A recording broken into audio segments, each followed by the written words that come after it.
Welcome to the deep dive. As always, this is your shortcut to being well informed, and today's deep dive is definitely custom tailored for you. We've got a truly fascinating topic to unpack, one that really touches on how many of us experience the world. Indeed.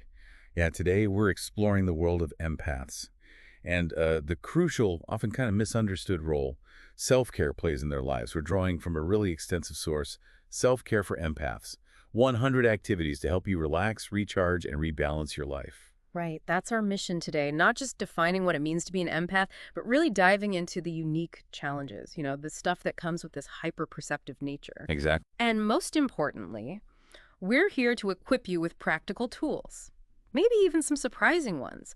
Tools to navigate life as an empath, turning what can sometimes feel like, well, a burden into a genuine gift. So for you listening, how do we even begin to understand this unique wiring? Let's jump in. Okay, let's unpack this then. What exactly is an empath? For those of you who might resonate with this, or maybe you've often wondered if you might be one. Well, our source describes it as having these hyperperceptive nervous and energetic systems, which basically means your internal radar is just so finely tuned that you literally feel the subtle vibrations, the energies and emotions of others, almost as if they were your own. Yeah, exactly. Like, have you ever found yourself tearing up when a friend's telling you about their recent breakup? Maybe even before they start crying. Oh, definitely. Or that feeling in your chest. Yeah, or felt your emotional center, what some call the heart chakra, kind of buzz and hum when, say, your son gets accepted to his dream college. Almost like it's your achievement. That's the empath experience. Yeah. And what's truly fascinating here, I think, is the dual nature of it, of this ability. On one hand, it's described as a deeply connecting experience, a blessing, even magical. Right. But that heightened sensitivity can also be incredibly taxing. It can lead to feeling easily tired or having a mind just filled with constant chatter or this like pervasive emotional drainage. That makes sense. And this highlights precisely why standard sort of generic self-care, it often just isn't enough for someone wired this way. It needs specific targeted strategies. Okay, so how do you know if this hypersensitivity actually describes you? The source gives us a really brilliant way to check, listing these key qualities that go beyond just being, sensitive. Like, do you feel emotions really deeply and intensely, sometimes just overflowing with excitement or maybe deep sadness? Yeah. Can you kind of sense what's really going on with someone emotionally, even when they're trying to hide it? That intuition. Exactly. Are you very moved by the energy of spaces? Like, you walk into a house and immediately feel at home, or maybe deeply uncomfortable? Or even stories. Or incredibly touched by stories. Yeah, stories about people or animals you've never even met. And do people tend to just open up to you easily, maybe just by being around your energy? Recognizing these specific qualities, it isn't just about sticking a label on yourself. That's understanding. It's about finally understanding why you've felt certain ways your whole life, And that understanding, well, that's the first step to really harnessing this power. And this brings up a really important question. How do empaths primarily receive this flood of information? The book sheds some light on what it calls the four main psychic pathways, or clairs. Claire's idea. Yeah.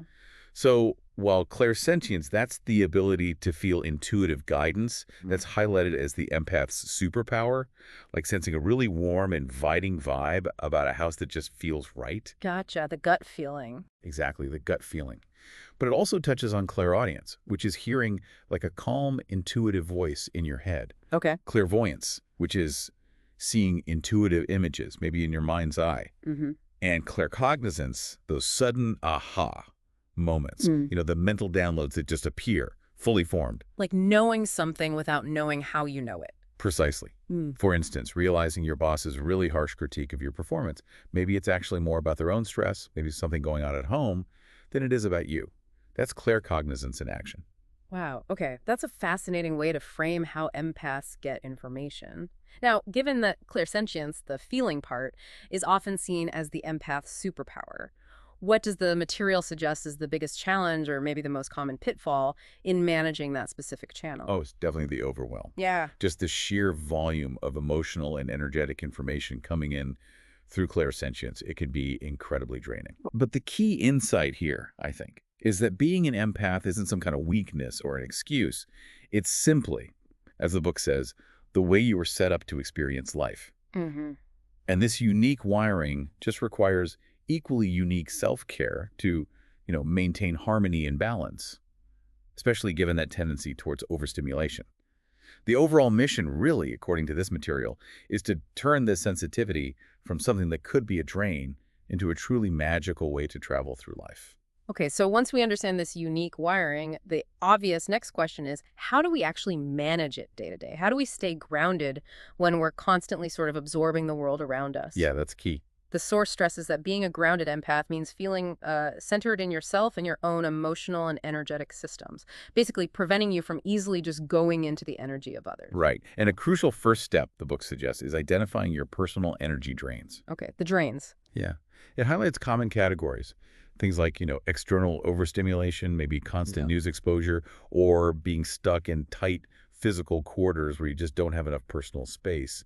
Yeah.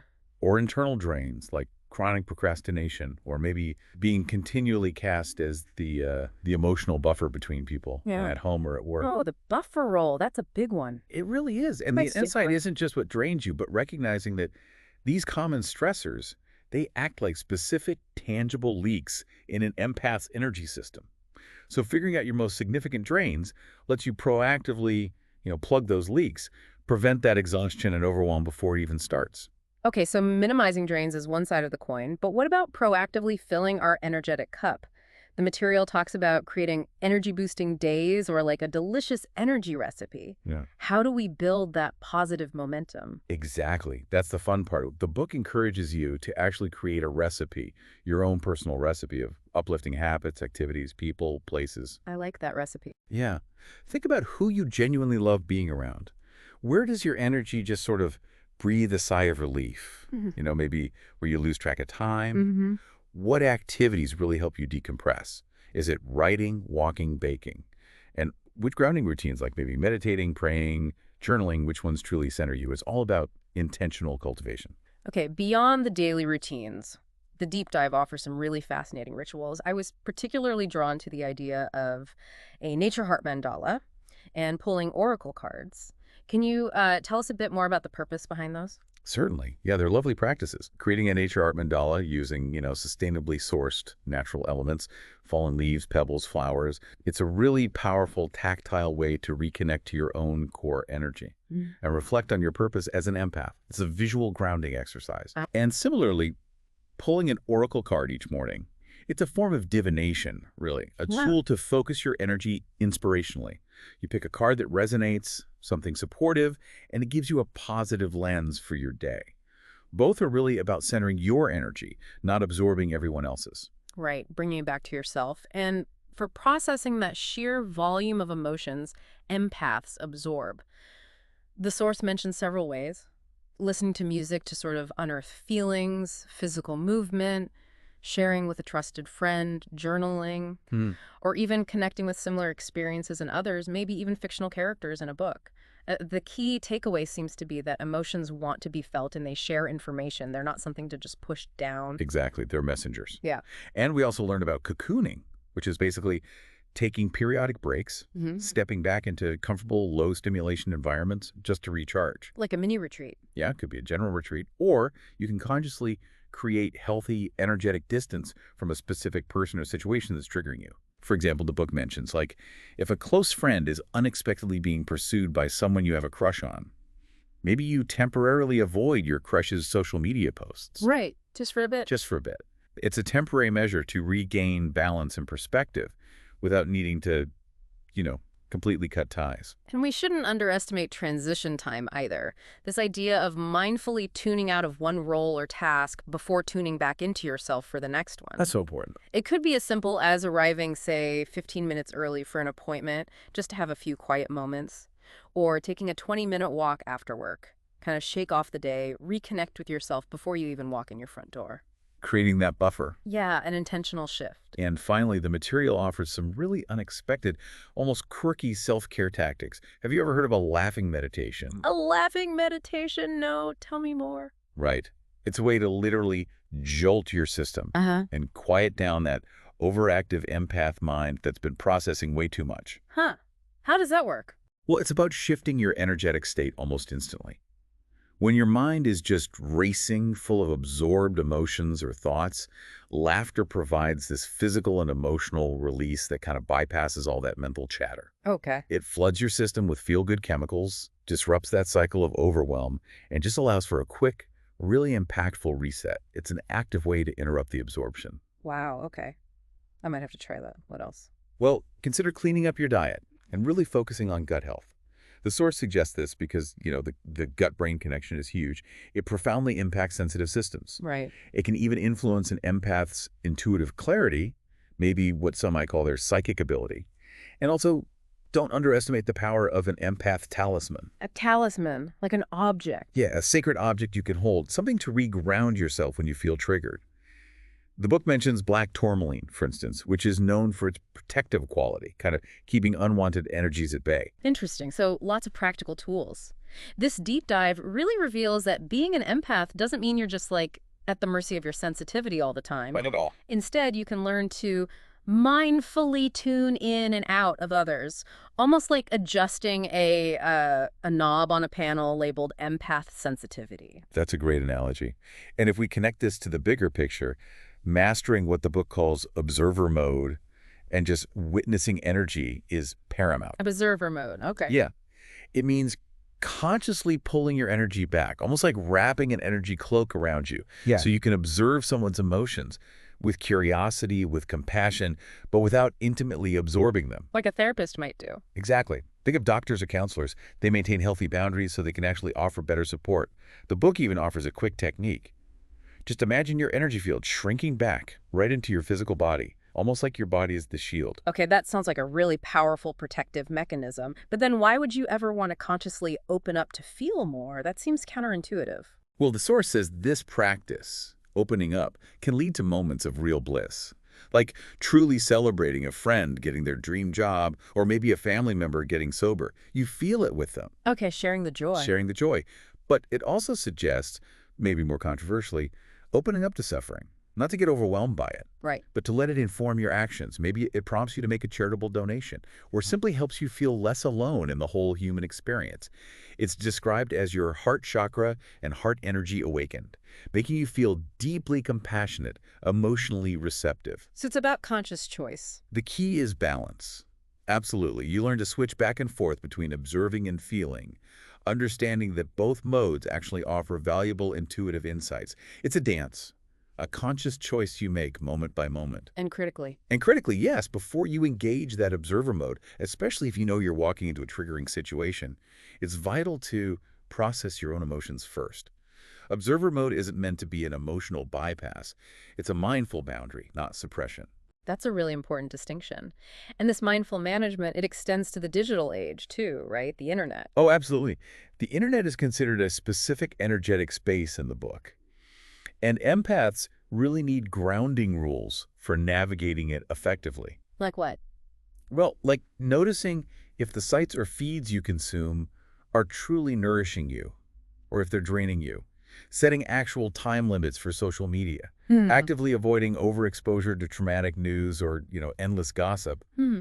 It's about making sure you're using the web to genuinely connect rather than ending up feeling more isolated or just drained. Makes sense.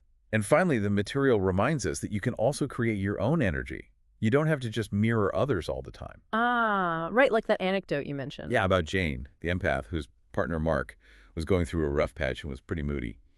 Jane would consciously listen to happy songs in the car, daydream, cultivate her own positive energy. And it affected him. Sometimes Mark would even smile or engage more pleasantly. He was mirroring her shift. It's about nurturing your own emotional climate first, knowing that others might even mirror your delicious energy back to you. I love that. Nurturing your own climate. So what does all this mean for your overall well-being as an empath?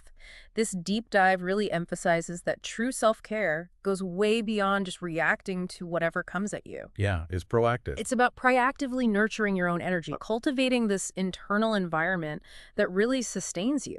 And that's crucial because empaths often mistakenly feel responsible for other people's emotions. Sometimes they even try to control them, almost as a form of self-defense. Oh, interesting. But the source makes it really clear. You really can have power over only your own feelings. And this is precisely where addressing those common patterns like people-pleasing, rescuing, and codependency comes in. Right. Because they all stem from that feeling of not being okay yourself until everyone else around you is okay, which ultimately just drains the empath and, ironically, prevents genuine connection. Okay, so beyond those emotional patterns, physical well-being is also key. The material highlights the importance of prioritizing gut health, again, for emotional balance. And it mentions nourishing your adrenal glands to manage stress, especially in overwhelming environments. Yes, the physical connection is strong. It encourages mindful eating, a balanced diet, and just recognizing that basic self-care like getting consistent sleep, avoiding unnecessary stressors, these things are profoundly impactful for highly sensitive systems. And what about dealing with doctors and healthcare? Yes. It also emphasizes working effectively with healthcare professionals. Empaths might have quite sensitive physical bodies, and they often experience anticipatory stress before appointments. Yeah, the waiting room dread. Exactly. So the advice is clear. Don't try to go it alone. Look for professionals with a caring bedside manner. But also, really importantly, don't assume every single issue is purely energetic. Some might be genuine physical imbalances that need professional medical attention. A holistic approach is usually best. Good advice. Spiritually and emotionally, there are also some powerful tools mentioned, like you can align to the energy of grace. What does that mean exactly? The source describes it as cultivating this internal posture of hopeful expectation, seeing life's unfolding with a sense of flow, kind of anticipating good things, even when times are difficult. It's an inner state of trust. Okay. And paradoxically, it also says to allow yourself to feel good even when others don't. That feels tricky for an empath. It does, but it's so important. It's understanding that taking on other people's pain doesn't actually help them. But taking care of yourself, allowing yourself joy, that allows you to better support them later, maybe with an open heart and much clearer boundaries. Right, you can't pour from an empty cup. Precisely. The deep dive also introduces powerful internal practices like radical self-love, using things like mirror affirmations, looking at old photos of yourself with kindness, or journaling to actively counter self-judgment and reclaim your inner narrative. You can even consciously summon warrior energy for confidence and resilience when you need to speak your truth or stand your ground. Maybe, as the book suggests, by finding a theme song for your inner warrior, something that makes you feel instantly confident and powerful. A theme song. I love that. And creative outlets. Are those important? Highly recommended. Creative expression for retreat and recover time. Whether it's writing, painting, knitting, even baking. These solo pursuits really help you recharge. They let you get lost in something that's just for you. The book mentions an empath father, a primary caregiver, who'd work on his novel late at night. That creative outlet kept his whole life feeling more balanced. Makes sense. Finding that flow state. Exactly. And finally, building balance means intentionally engaging with your physical environment too. This includes decorating with intention, keeping your spaces tidy, clean, and uncluttered, because clutter can be surprisingly draining for sensitive systems. Tell me about it. Right. And creating cozy energy in your home for comfort and intimacy. You can even learn to clear the energy of a space, using things like smoke, water, or sound if it feels heavy or stagnant after intense emotions have been expressed there. Clearing the energy. Yeah, and just to be clear, the book means shifting the energetic vibes, restoring lightness, not necessarily getting rid of, wandering spirits or anything like that. Gotcha. Just shifting the feeling of the room. Exactly. Wow. What an illuminating deep dive into this truly unique world of the empath. We've covered so much. Everything from figuring out if you have an empath nature, its qualities, to understanding how to ground yourself through practical daily habits, those special rituals, and even energetic shielding. Yeah, and we've seen how you can mindfully tune in to gain intuitive insight or connect really intimately, but also how to consciously tune out to protect your sensitive system. And crucially, we explored how to nurture your own energy first, addressing those patterns like people-pleasing while really embracing holistic well-being that truly sustains you. It really does seem clear that being an empath, well, it can indeed be a magical way to travel through life, like the source says. And with these tools, it can hopefully be more fun, more fulfilling, and definitely more empowered. It's like becoming the conscious conductor of your own energetic orchestra. That's a beautiful way to put it. And this raises, I think, an important question for you, the listener. Now that you have this expansive understanding, what unique ingredients will you choose to add to your energy-boosting day this week? How will you practice turning that volume knob up or down on your sensitivity?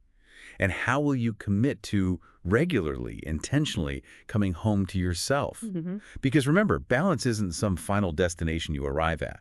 It's your true home. And the wonderful thing is, you can create it inside yourself